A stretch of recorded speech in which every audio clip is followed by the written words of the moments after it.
Assalaamu calaykum. Halkani waa channelka Casri Media. Waxaan doonayaa inaan kula wadaago qayb yar oo ka mid ah taariikhda muhiimka ah ee Soomaalida. Waa sanadadii u dhaxeeyay 1956 ilaa 1960. waa sanadadii ay jirtay dowladii daaqiligaheed ee Soomaaliya. dowladda uu madax ka ah Ilaahu naxariistay Cabdullaahi Ciise Maxamuud. waxaan rajeynayaa markuu barnaamijkan qeybihiisa daawato inay wax badan kaaga iftiimi doonaan taariikhda muhiimka ah ee Soomaalida. kusoo dhawaada qaybtii koowaad oo hordhac u ah qaybaha kale.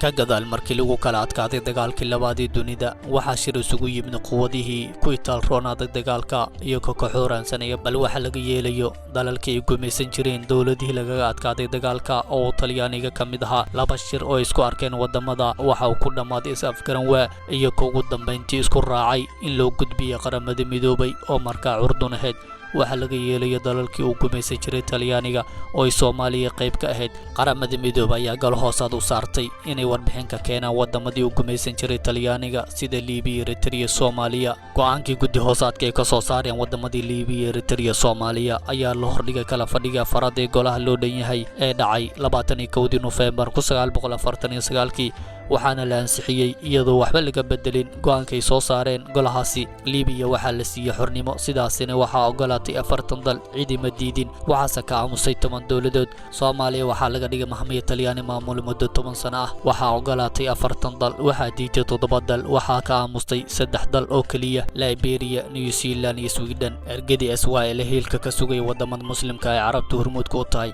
waxiila kama aysan helin, wayna dayaceen 7 wadan ee diiday in Talyaani dib u xukumo Soomaaliya.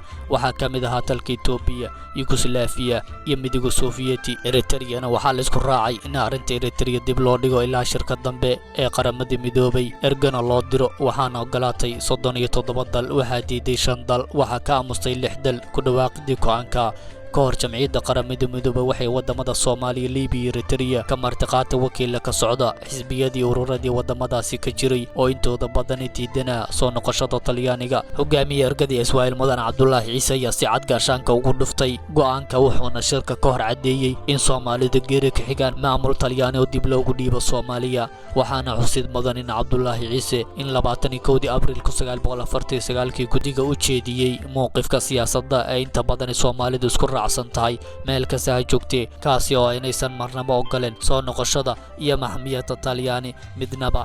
wuxuu yidhi heshiiska nabadda ee wadamada xulafadu Talyaanigu la gaartay micnihiisu wuxuu u muuqdaa furana u yahay xorriyad qaadashadayada. wuxuu kaloo yidhi haddii heshiiskaasi uun wax macno ah leeyahay, waxaa weeye oo caddaatay in Talyaanigu ku habbooneen maamulidda wadamadii uu horey u gumaysan jiray. fikraddaas idiin soo gudbiyana Soomaalidu waxay u aragtaa mid xaq ah oo dhexdhexaad ah.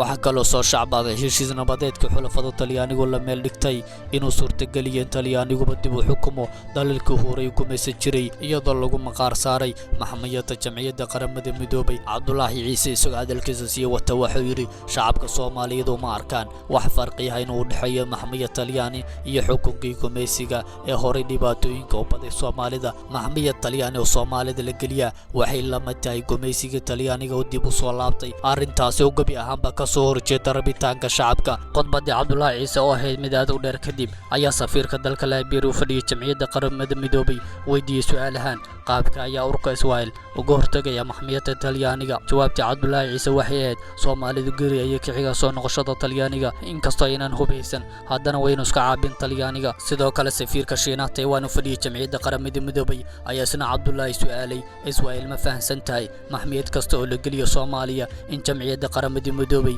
ay dusha ka ilaalin doonto? Cabdullaahi ayaa ku jawaabay in SYL ka soo horjeedo maxkamada Talyaani xitaa haddii jamciyadda qaramada midoobay ay kor ka ilaalinayso. wuxuuna hadalkiisa ku soo afjaray hadal taariikhi ah oo aad iyo aad u qiimo badan, aadna culus ah, kaasi oo ah haddii la dhayalsado cabashada aan hortiina ka sheegayo, Soomaalidu dib uma aamini doonto, wax kalsooniyana ma sii doonto jamciyadda qaramada midoobay. markaana waa banaanbixi ha noolaato. kadib markii wargeysyada idaacadaha caalamka ay tabiyeen in koonfurta Soomaaliya uu sii leecayo dhinaca maxkamada Talyaani, waxaa Muqdisho iyo magaalooyin kale oo fara badan ka dhacay 5 Oktoobar 1949 banaan banaanbixii la magac baxay ha noolaato kaasi oo looga soo horjeeday soo noqoshada xukun iyo maamul Talyaani. Banaanbaxaasi oo shacabka dareenkooda ku muujiyay waxaa diiday maamulkii militariga Ingiriiska ee dalka xukumayay 1942 ilaa 50. askartii militariga Ingiriiska waxay rasaas aan cidna loogu turin oo uga qaadeen dadkii banaanbaxa sameynayay, waxaana dhacdadaasi ku geeriyooday dad tiro badan, halka madaxdii ururka Israa'iil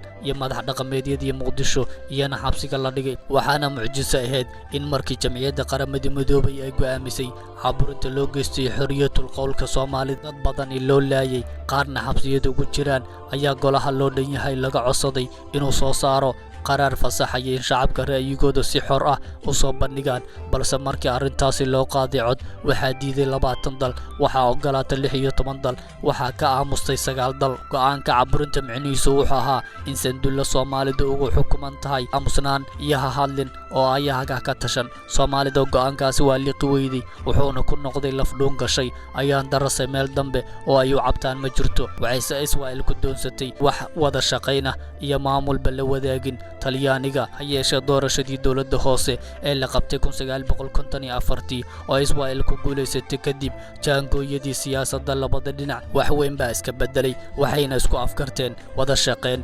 tallaabadaasi waxay suurtagelisay in 7 bishii shanaad 1956 la unko maamulkii daaqiliga ah Cabdullaahi Ciise ra'iisul wasaaraha ka noqday. haddaba waa kuma Cabdullaahi Ciise Maxamuud?